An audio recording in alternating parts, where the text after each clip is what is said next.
C'est dingue cette histoire. C'est la deuxième banque en une semaine. Moi, le truc qui m'inquiète surtout, c'est ce qu'ils ont volé. Une rumeur court depuis plusieurs années que si on réunit 4 plugins dans une sphère d'installation, on obtient le plugin ultime.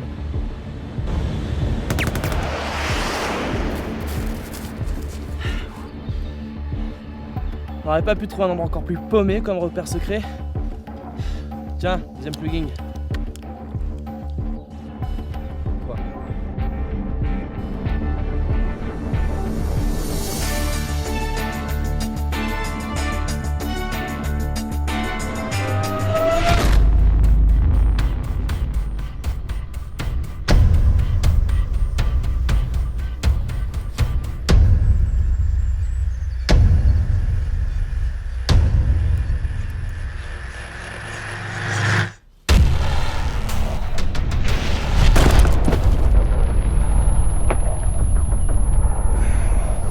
Oh, pas encore, putain.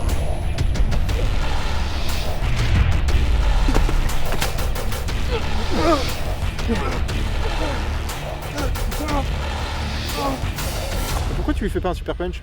Un quoi? Alors pour cela, c'est presque simple. Pour faire cet effet, il va nous falloir un grand fond vert et de quoi amortir une chute. Je pose ma caméra sur un trépied et je fais très attention de ne pas la bouger une fois que j'ai choisi mon cadre. Il va falloir tourner 4 plans. Sur mon premier plan, il s'agit de Fred qui donne le coup de poing devant un fond bleu. Le fond peut être vert, bien évidemment. Dans l'idéal, il vaut mieux avoir un grand fond pour que Fred ne dépasse pas. Mais si ce n'est pas le cas comme ici, alors il faut se concentrer principalement sur les parties plus dures à rotoscoper, telles que les cheveux et les mains. Ainsi, le plus gros sera fait et il restera à faire des masques plus simples pour le reste. Une fois ce plan fait, sans bouger la caméra, nous faisons un clean plate, c'est-à-dire un plan vide qui va nous servir d'arrière-plan. Ensuite, Bridge se met là où il va réceptionner le coup de poing et va faire semblant d'être propulsé en arrière. Attention, erreur à ne pas faire car nous l'avons faite, il ne faut surtout pas couper ses pieds. Sinon, c'est un peu plus compliqué pour la suite. Si tu pouvais accélérer là, ça m'arrangerait un peu. Enfin, pour le dernier plan, on installe un matelas et un fond vert par-dessus où Bridge va se lancer en arrière en essayant d'être raccord avec le mouvement qu'il a amorcé sur l'autre plan. L'action va être rapide et le fond vert n'a pas besoin d'être parfait. Il sera suffisant pour le détourer. Dans certains cas, un fond vert mal installé reste mieux que du rotoscoping, notamment quand on utilise l'outil Rotobrush qui détecte tout seul les contours. Un fond de couleur derrière la personne à détourer sera plus simple pour cet outil que par exemple un homme en costume noir sur un fond sombre. Le contraste entre le premier plan et l'arrière-plan est donc important. Et là encore, nous avons hélas coupé ses pieds.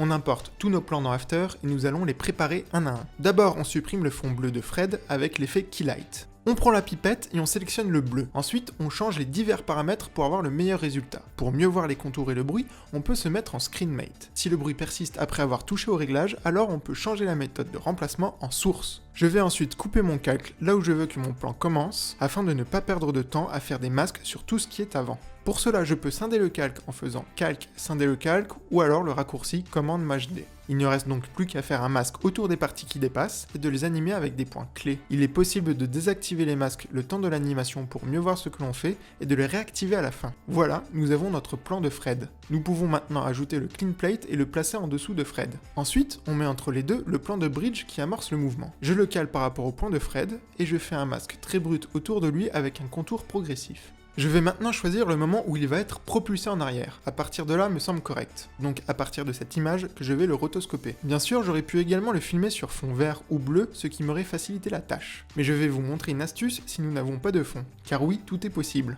Je suis donc calé sur l'image où je veux que mon masque commence. Je vais scinder le calque et je supprime sur la deuxième partie le masque déjà existant. Je vais sélectionner l'outil Rotobrush et double-cliquer sur le calque de Bridge. Si la fenêtre des pinceaux n'est pas là, il suffit de cliquer sur l'outil pinceau pour la faire apparaître, puis de recliquer sur Rotobrush. On peut donc maintenant, si on le veut, sélectionner la taille de son pinceau. Je vais alors donner un coup de pinceau comme ceci pour dire au Rotobrush de chercher les pixels proches ressemblant à ceux sélectionnés. Je peaufine ensuite ma sélection. Pour supprimer les pixels, il suffit de maintenir la touche Alt tout en faisant le coup de pinceau.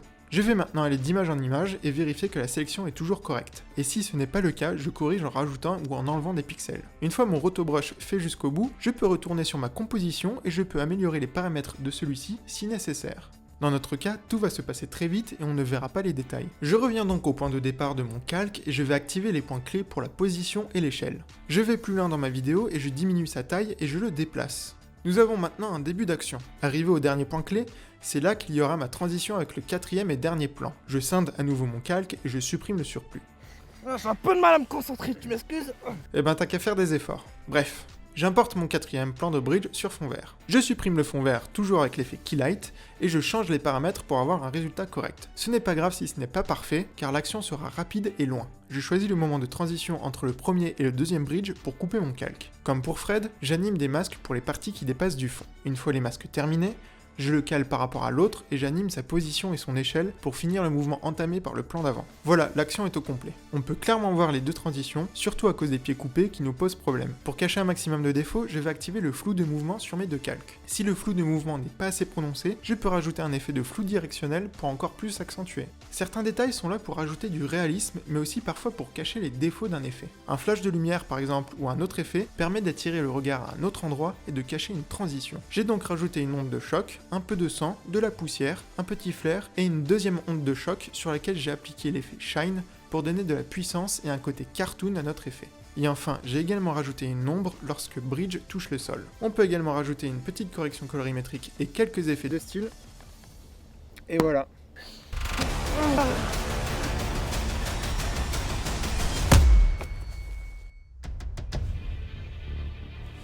Bon, annonce. Tu bosses pour qui? Tu m'as jamais appris le super punch. Attends 2 minutes là, tu connais ce mec? Ah, je fais des vidéos sur le net alors... T'es pas le premier qui prend sous son aile, hein. Quoi? Ah, le fils de...